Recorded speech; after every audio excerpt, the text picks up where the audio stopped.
At syempre naman ka-fasting, kung meron tayong biyahe ng papunta or paluwas ng Maynila, meron din syempre tayong biyahe pauwi ng Pangasinan. So ilang days lang naman din po kami nag-stay sa Nabotas. Dahil nga may mga inasikaso nga po kami doon, naghanap-hanap, and then nakipag-usap, ganyan. And then syempre nakipag-banding na rin po kami sa pamilya namin doon sa Nabotas. Lalo na po si Papa or ang aking foodra kasi malapit na rin yung kanyang birthday.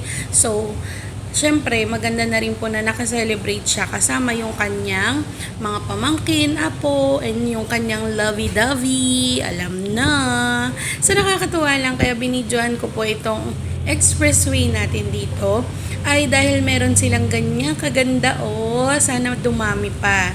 Ang daming bulaklak dito sa expressway sa may center aisle nila. So nakakatuwa, ang ganda tignan. So sana mas dumami pa siya for the next few years. So ganon.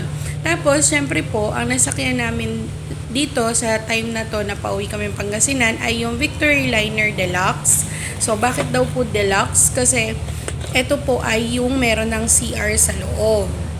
And nakakatuwa kasi magaganda naman po talaga yung kanilang upuan. Meron pang charger port dyan.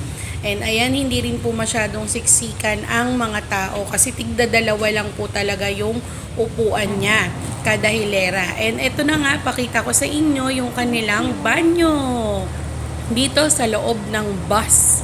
O, diba, imagine, may banyo sa loob ng bus. So, ayan yung itsura niya sa loob. May salamin, may libre kayong tissue, and then meron ding hugasan dyan ng kamay, may sabon din dyan. And then, syempre, nandyan yung pinaka inodoro, and may flush, and may bidet din sila.